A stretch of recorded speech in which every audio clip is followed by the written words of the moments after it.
All Kerala sevens football tournament 6 മുതൽ 8 വരെ Kuravilangad Devamatha college ഗ്രൗണ്ടിൽ നടക്കുമെന്ന് കോളേജ് അധികൃതർ വാർത്താ സമ്മേളനത്തിൽ അറിയിച്ചു. കേരളത്തിലെ പ്രമുഖ കോളേജ് ടീമുകൾ പങ്കെടുക്കും. വിജയികൾക്ക് കോളേജ് സ്ഥാപകൻ ഫാദർ പോൾ ആലപ്പാട്ടിന്റെ നാമധേയത്തിലുള്ള എവർ റോളിംഗ് ട്രോഫിയും 20,000, 10,000, 5,000 എന്നീ ക്രമത്തിൽ ക്യാഷ് അവാർഡുകളും നൽകും. കേരളത്തിലെ വിവിധ കോളേജുകളിൽ നിന്നായി 36 ടീമുകൾ മത്സരങ്ങളിൽ പങ്കെടുക്കും. 6-ാം തീയതി വൈകുന്നേരം 5 മണിക്ക് മത്സരങ്ങൾ മോൻസ് ജോസഫ് MLA ഉദ്ഘാടനം ചെയ്യും. College manager reverend doctor Thomas Menachery അധ്യക്ഷത വഹിക്കും. കേരളത്തിലെ പ്രമുഖ കോളേജുകളെല്ലാം പങ്കെടുപ്പിച്ചുകൊണ്ട് വിദ്യാർത്ഥികൾക്ക് വേണ്ടിയിട്ട് ഒരു ഫുട്ബോൾ മേള സംഘടിപ്പിക്കാൻ ഉദ്ദേശിക്കുകയാണ്. ഒരു സെവൻസ് ഫുട്ബോൾ ടൂർണമെൻറ്റ് സംഘടിപ്പിക്കുകയാണ്.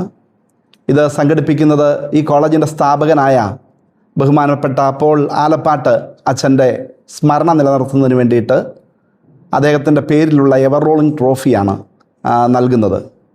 ഈ കോളേജിനോടൊപ്പം സഹകരിച്ച് GTech എഡ്യൂക്കേഷൻ്റെ സഹകരണത്തോടു കൂടിയാണ് ഇത് നടത്തുന്നത്.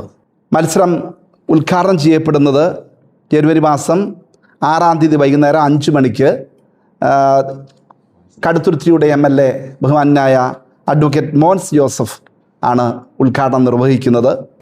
കോളേജിൽ നടത്തിയ വാർത്താ സമ്മേളനത്തിൽ college principal doctor Sunil C. Mathew, father Dinoy Mathew, father Joseph Maninchira, doctor Jobin Jose, doctor Priya Joseph, doctor Satheesh Thomas എന്നിവർ പങ്കെടുത്തു.